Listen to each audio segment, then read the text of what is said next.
Bonjour à tous. Aujourd'hui, après vous avoir parlé hier des stations de travail audio numérique, j'avais envie d'aborder un outil qui est très souvent relié aux stations de travail audio numérique, qui est le clavier maître.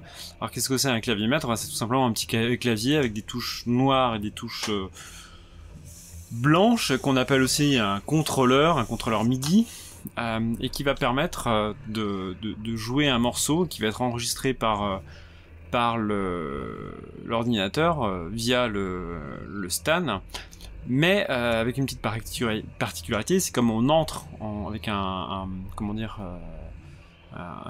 langage, on va dire, qui se nomme le MIDI, qui est un langage particulier. Une fois que ce qu'on a voulu enregistrer est enregistré, on peut revenir sur tous les paramètres de ce qu'on a enregistré, parce qu'en fait c'est pas le clavier qui produit le son, contrairement à un piano numérique où le son est à l'intérieur. Si vous branchez le piano numérique sur votre ordinateur, vous allez pouvoir enregistrer en audio, sauf si vous passez par le MIDI, mais voilà, une guitare, vous la branchez sur l'ordinateur via un jack, vous allez avoir de l'audio. Là on a du MIDI, le MIDI on peut intervenir sur tous les paramètres du son et changer tous les paramètres, et on peut changer le son lui-même. On peut s'amuser à mettre un son de violon et puis réessayer exactement la même chose avec un son de piano ou un son de trompette et un son synthétique que moi je préfère. Je n'utilise pas du tout de sons qui reproduisent un instrument réel. Non pas que je sois contre, hein, mais c'est une question d'habitude, question de plaisir aussi. J'aime beaucoup jouer avec les sons un peu synthétiques.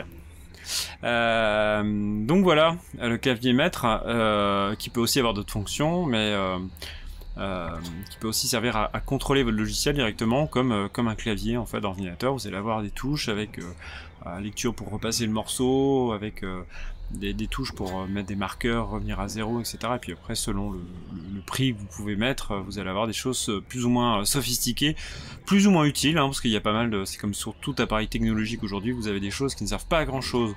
Voilà, alors j'espère que sur cette histoire de Home Studio, je vous ai un petit peu éclairé, vous commencez à cerner un petit peu le dispositif, hein.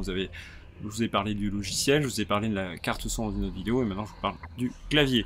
Voilà, je ne peux que vous inviter à vous abonner à la chaîne, à mettre les notifications en route ou pas d'ailleurs, parce que si vous revenez tous les jours, en ce moment de toute façon, vous risquez de me voir, quoi qu'il y aura peut-être des exceptions, et je suis en train de réfléchir à certains trucs, mais on en reparlera.